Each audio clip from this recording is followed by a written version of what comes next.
Hello, the following presentation was delivered on November 22nd, 2001, as part of Session 1 of the Strategic Planning Process for Bloomingdale Public Schools. A quick recap of the evening. The evening was hosted by the New Jersey School Boards Association. It was an official Board of Education meeting because a quorum of members were present. However, that had no impact on the overall evening itself. After calling the meeting to order, Mrs. Greco, the board president, delivered a welcome address, followed by the presentation you're about to see entitled The State of Bloomingdale Public Schools. As we kick off the presentation, you'll see that it really highlights key aspects of our school district. It looks at demographic information, it looks at financial information, and it looks at over the past 6 months to a year, what are some of our major accomplishments and what are some of the challenges that lie ahead. Following the presentation, the 40 individuals or so that were present broke up into 4 different small groups that then started using the information presented and their own perception based on their stakeholder view, determined what they viewed as strengths of the district and challenges the district faces. And then from there, on sessions 2 and 3, we'll start taking those challenges, taking those strengths, and meshing them into vision statements and areas of focus for the school district for the next 5 years. As I shared on the evening of the 22nd, this is essential work the school district is doing because this 5-year plan we develop as part of the strategic planning process will guide every decision we make for the next 5 years in the district, from very little decisions to very large decisions. All will center back to this plan that was developed with community input, teacher input, student input, and parent input as well. So, following presentation was delivered as kind of the beginning section of where we are in the district. So the presentation centered around key ideas of the district's mission statement and goals, a budget overview, a district overview, as I shared before, demographic information, district accomplishments, and challenges ahead.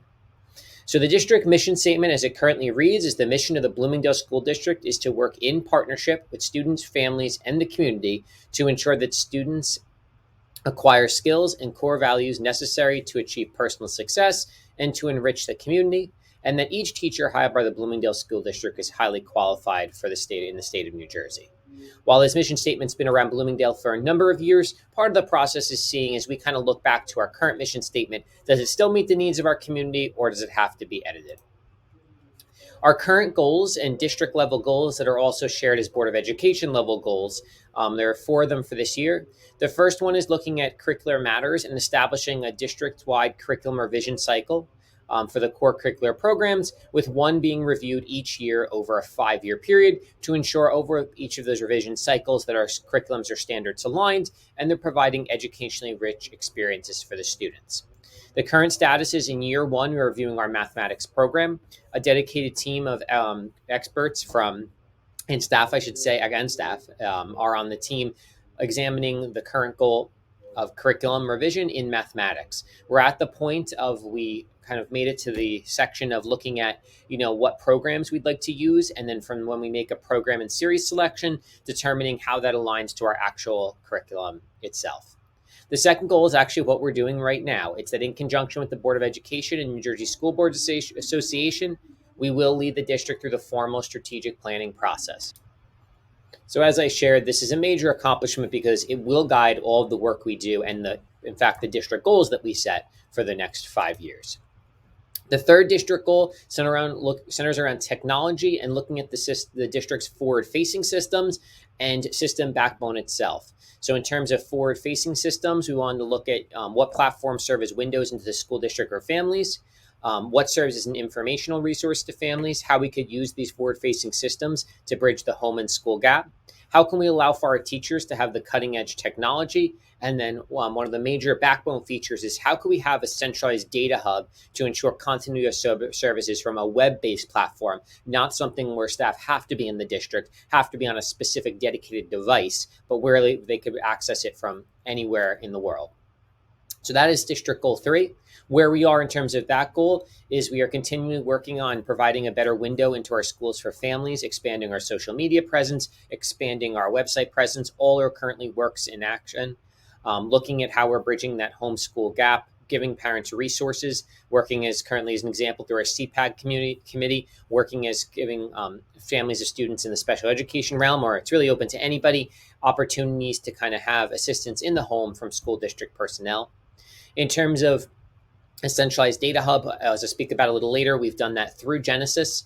It's Genesis is not, as most parents know, Genesis is our where they able to see progress of students and student information, but it's much more than that to the district. Genesis really oversees our student information system, our staff information system, our HR system, our payroll system, our financial budgeting system as well. So and it's the best part about it is it's available on a web-based platform, so all you need is internet to access it. Whereas prior, we were on 5 different systems for each one of those items. And of the 5, 4 required to have the software on your dedicated machine. And therefore, if you were working on a different machine, you didn't have access. So our goal was really to move away from that as we moved forward.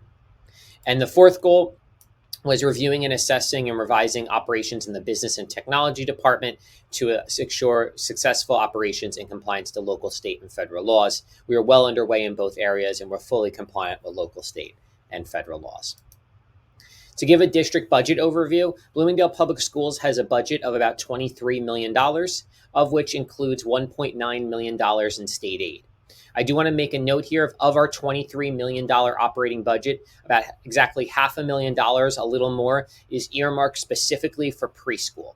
It's important because technically our budget is $23 million, but really only $22.5 million we're able to actually move and allocate to other areas. Aside from that, again, $500,000 is dedicated, which I'll speak about a little later, directly to preschool education.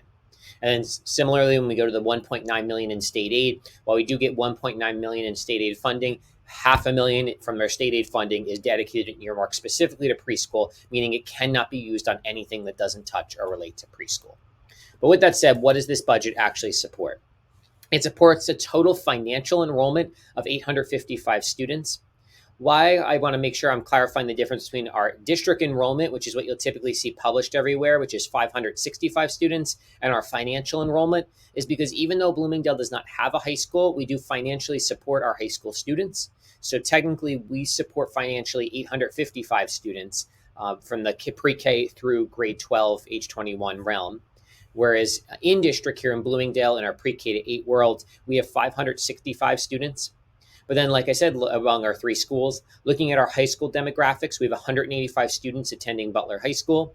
We have 15 students attending Pequannock High School. We have 46 students attending Passaic Tech, and we have 25 students attending Morris Tech.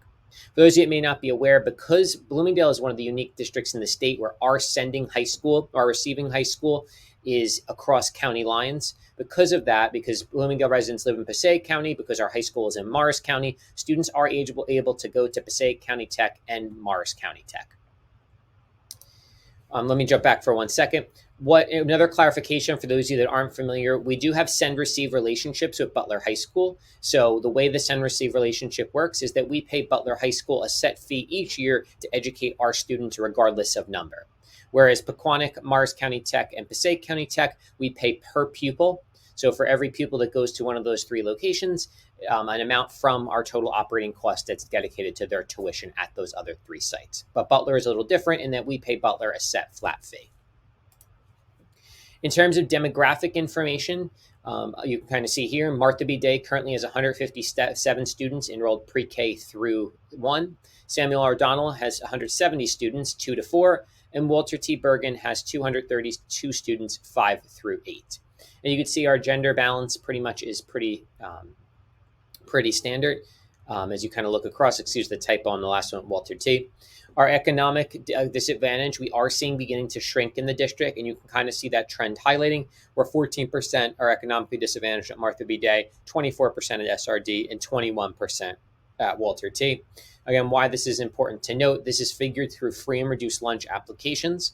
I do put a little caveat here that over the last 2 years, the state of New Jersey has offered free lunch to everybody, which may have decreased students and families applying. However, we are seeing a continuous trend over the last couple of years of Martha B. Day beginning to fall off on the free and reduced lunch economically disadvantaged section. So it's a trend we'll watch in the future.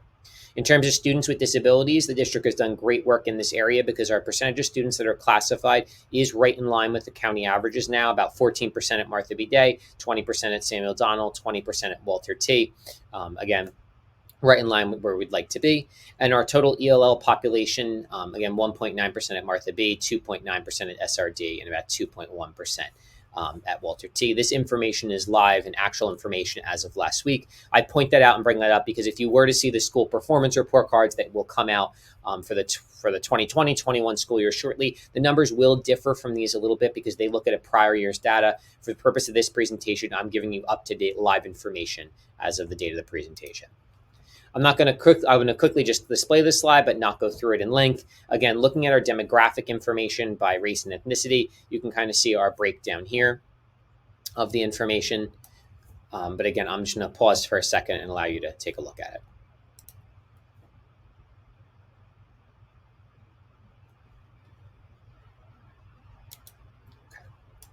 So in terms of district accomplishments,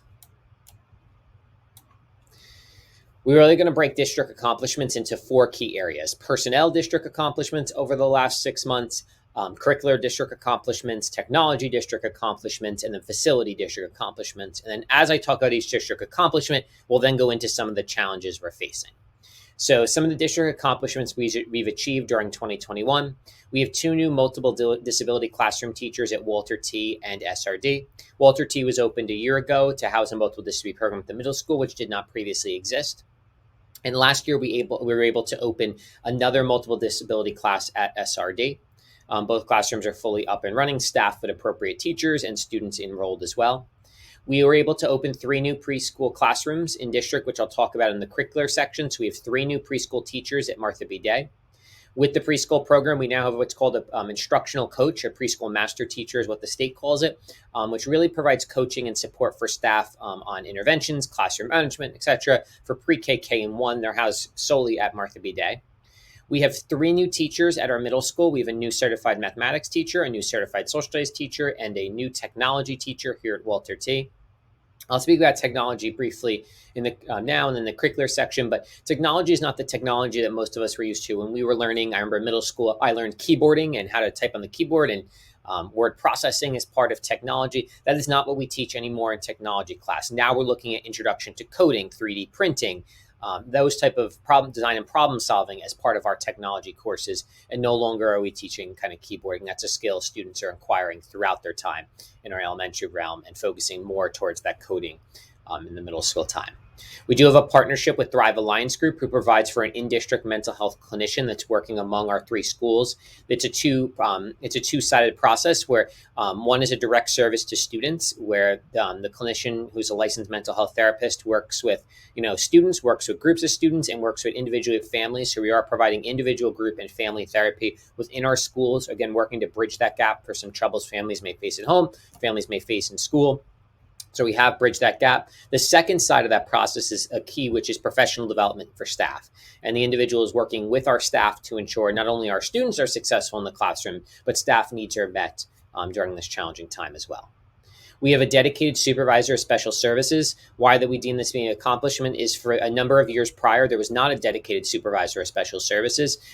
For a long time, we had a principal shared as a supervisor of special services, and then we had a few interims come in, and then we had even the interims that came in also had like a special projects title attached to them, so they weren't dedicating their full time to student services. Even myself, prior to vacating that position, my job was split between 2 districts, but now we made the commitment that we have a full-time supervisor of student services, really just working with our special education population and our student services, counseling services in district, making sure they're running at their top potential and really allow for in-classroom coaching of our teachers. So that's a dedication that we've made. We've hired, and I bring this up because really 3 dedicated principals and a full-time superintendent.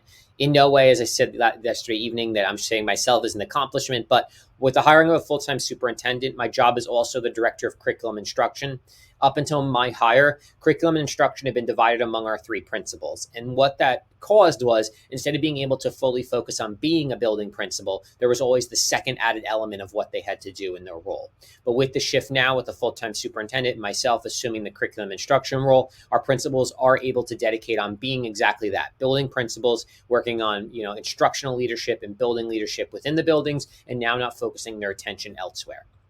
And then finally, we'll talk about technology more when we go through the technology accomplishments. But the district made a decision last year to discontinue our outsourcing of technology operations and instead hired a manager of district technology who could really come in and work as a part of the district administrative team to make large scale technology decisions for the district. And like we're doing here, setting an overall vision for the district, the individual can work with our administrative team to set a vision for our technology operations.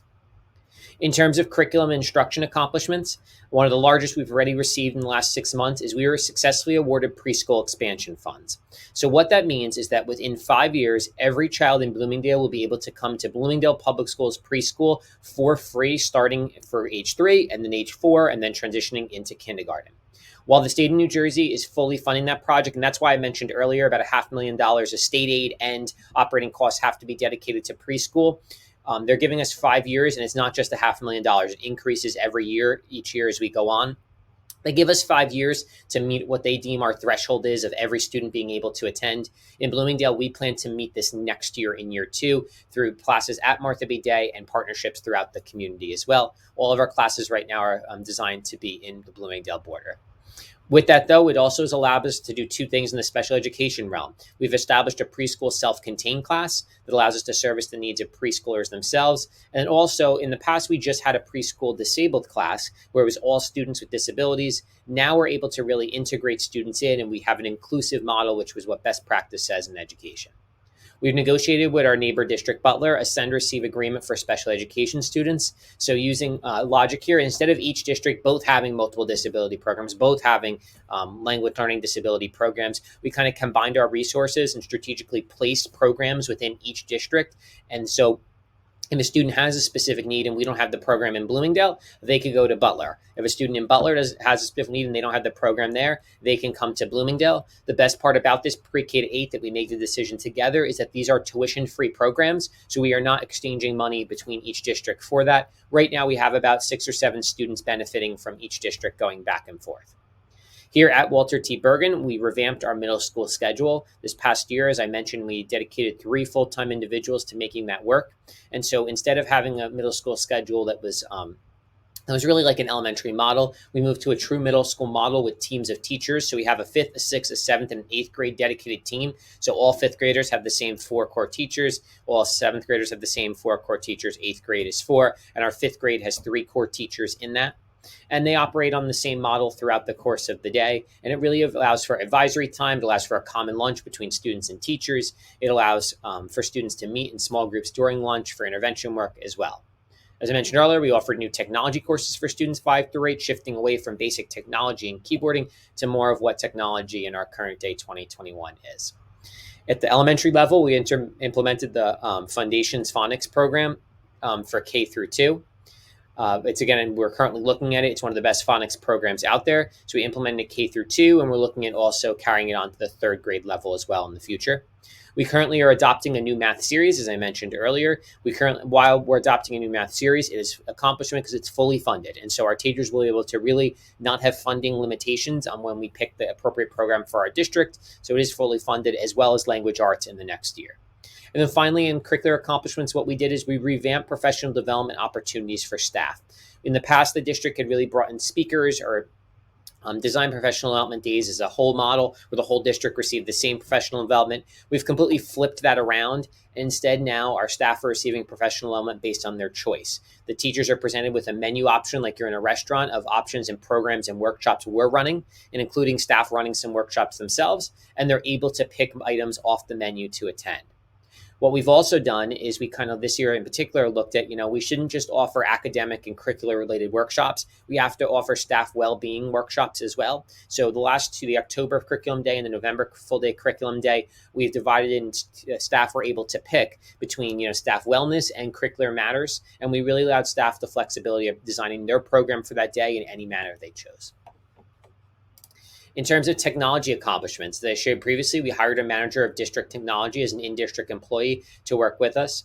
Every staff now has a device for all staff members, so every staff member is fully covered with a device. We have over 100% coverage for students, and when I say over, it means we have more devices in district now than we have total students. So we have 100% device coverage, so every student has access to a device every day. We just completed last month a large scale internet incoming bandwidth upgrade. So prior, I'll be honest, we were under our coverage and under what we needed, which caused speed lag in the district. We are now set for years from come after completing a large jump to a much larger bandwidth coverage for our district. So like I said, we are set from years to come. We implemented a new district website, which is certainly still under construction and always should be as a live website. But again, really implementing it to bring us closer to where school districts should be, highlighting as a resource for where parents can go and key information for the district. As I mentioned earlier, we brought all of our systems under one umbrella, the Genesis Educational Services umbrella. So now it's all working in conjunction. We did offer with that many devices, typically history says 10% of your devices will break by accident or default throughout the year. So we're offering a Chromebook insurance program. We're also offering a new point of service purchasing program. So we're not accepting cash or checks anymore. Parents could do this right online if they please. We did budget funds for a full classroom projector replacement. So again, we're looking at our classroom projectors, and there's some of our older technology in district right now, and some are reaching what we call end of life. And so therefore, instead of having them all begin to fail and our teachers be left without resources, we really looked at, budgeting funds for a full classroom projector replacement in all three of our buildings, which will likely take place this summer.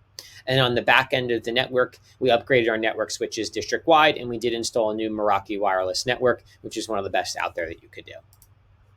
And then finally, in terms of building and grounds, we've recently completed our district-wide lead testing, which is our year to require testing by law. Once those results are in, they'll be published up on the district website. We did plan for a full door replacement at SRD. If you look at SRD, the doors are old, and they are the full panel glass doors, which are no longer used in schools anymore. So we did budget for a planned full door replacement at SRD. Our largest project upcoming this summer is a HVAC replacement at Martha B. Day. So a few years ago, the boilers in all three buildings were replaced, the physical boilers, but the equivalent hardware, your univents in each of the classrooms and the piping, et cetera, was not upgraded. Temperature control systems were not put in place in the schools. So we're ready to finish that project. Beginning at Martha B. Day, we'll be taking out every univent, putting every new univent into the classrooms. This summer, we plan to start the day after school ends to begin the work on this. We also included air conditioning in that plan, whereas each of the univents are air conditioned ready, and looking at using funds to put condensers on our roofs, which would then also replace our wall units in each of the classrooms right now that are also reaching that end of life cycle. Over the last few years, we've completed lighting upgrades at all three schools, and we also have budgeted funds to look at unused space renovations at all three of our buildings for built classrooms that either were classrooms in the original plan or offices that have now been turned into storage rooms or elsewhere, looking at how we're using our overall space in district to the best of our ability. So finally, challenges that look ahead. And some challenges that the district is facing. One is always enrollment. It's looking at, new construction in the township. Our numbers continue to grow, and as well as we made the conscious decision to take on preschool and really offer this great service to our families in the community for 3 and 4-year-old. But now, how do we partner, either fit those classrooms within our district and or partner with outside organizations to house those? And then how are the effects on our facility staffing and our programming? So enrollment is always a challenge ahead. We always have technology itself. We made great strides in the last 2 years. Unfortunately, it's a positive of the pandemic is we made great strides in purchasing all this technology, but we're not foolish to say that, everyone knows technology has a life and a usable life. And, we're facing a situation right now of all of our technology will likely reach end of life at the same time or near one another. So how do we plan to prevent that from happening so we don't have a very large scale expense in technology 3 to 4 years down the road? How can we start to stagger that and make strategic decisions? And at the same time, everyone knows that a technology, the minute you take it out of the box, is now old and something new is coming up. So how do we prevent going years without making technology upgrades in the district, and instead make constant technology upgrades so we keep up with the times instead of waiting 3 to 5 years as we've done in the past? In terms of budget, we always have the 2% cap that's on our budget. So that's always, again, how do we fit everything in within the 2% cap? Also, Bloomingdale is slated based on current funding formulas by the state of New Jersey that we are deemed as being over adequacy. We are deemed as, not funded enough by the local taxpayer and funded too much by the state of New Jersey. Again, that's a state of New Jersey determination. So therefore, we are slated for state aid reduction for the last couple we've been feeling it the last couple of years and slated to continue. So how do we keep our budget operating without a reduction in services when state aid will naturally be reducing? And then how do we manage our high school enrollment? And it's really our high school enrollment, not to Butler, but to PCTI, Morris Tech, and Pequannock. How do we manage those enrollments? Because as I said, every student that goes there is dollars lost from our operating budget. So how do we manage those expectations to make sure our budget is fiscally sound? And then finally, and the most important is how do we look at maintaining our facilities? Martha B. Day will be in our best shape and probably our best shape of the three buildings once the Univent project is done. That really brings most of with the Univent project and technology, it brings most of the building pretty current in all operations. Then really looking at our other two, I'll start with Walter T. Our science labs needs replacement. It's been a number of years since they've seen upgrades. How do we look at window replacement at Walter T, and then HVAC, the Univents as well? Like I mentioned, the boilers were done in the past, but how do we look at the HVAC system at Walter T in terms of the Univents and start to make those changes? Again, there isn't an endless pool of money in our maintenance reserve and capital reserve accounts. So how do we, and also if you think Walter T is about double the size of Martha B. Day, so double the cost. So how do we plan for a large scale HVAC system upgrade at Walter T? And then in terms of SRD, I'll be very honest with everybody, SRT needs a tremendous amount of work.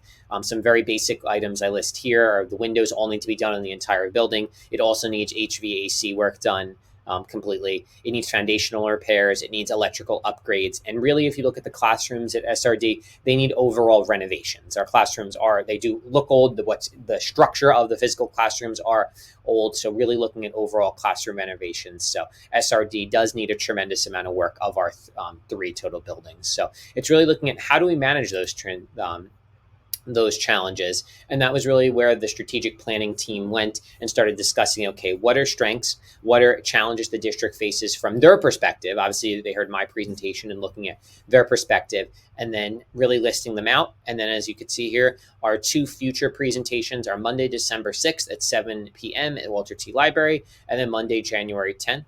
It is not too late to join. In fact, you're able to come to one, come to two, come to all three.